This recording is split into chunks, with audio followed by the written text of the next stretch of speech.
My name is Abdurrahman Al-Gama and my partner is Jose Sortado.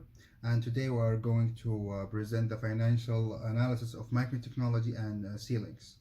And now we'll move on with the first slide to my partner Jose.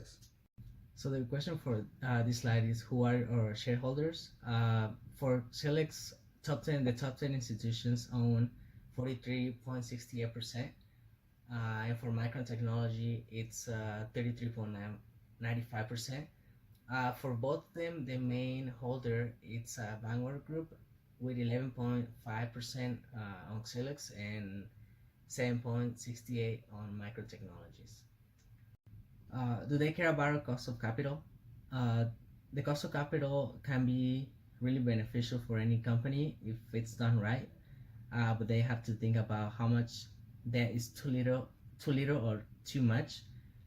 So the tax rate or the future cash flows can affect this cost of capital. What's the cost of for debt financing? This cost can be found by looking at the total interest expense and dividing it by the total debt. For Xilinx, we have a total interest expense of 2.89%, and for Micron Technology, their interest expense is at 4.33%.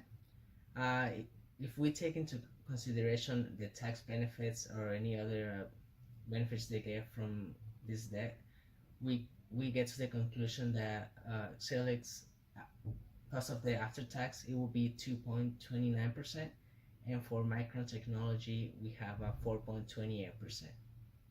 What is our cost of equity financing? We can calculate this by using the capital asset pricing model, or CAPM.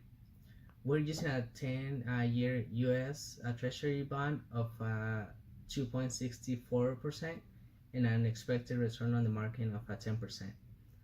For Xilinx, or the equity financing cost, it's 11.76%, and for Micron Technology, it will be 12.05%.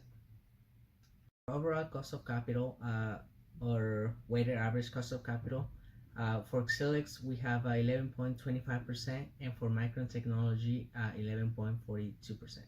For Xilinx, if we change the capital structure to 30%, it will not change the cost of equity. But for Micron Technology, if we change it to 0%, it will lower cost of equity to 11.31%. Now we'll move on to the other question, which is how would a financial restriction affect the value of our company? With the ceilings, it's the worth of ceilings company is 28 billions, and after adjusting the value is 29 billions. And with Micron Technology it's very much the same because it's 44 billions, and after adjusting the value it's 44.89 billions after adjusting the value. With the question number 8, would more debit create unnecessary risk? With ceilings, if we increase the debit from 5.45 to 30%, it would increase the risk from 1.24 to 1.59. Micron Technology position, it's not recommended to increase their debit because it's going to make their company more risky.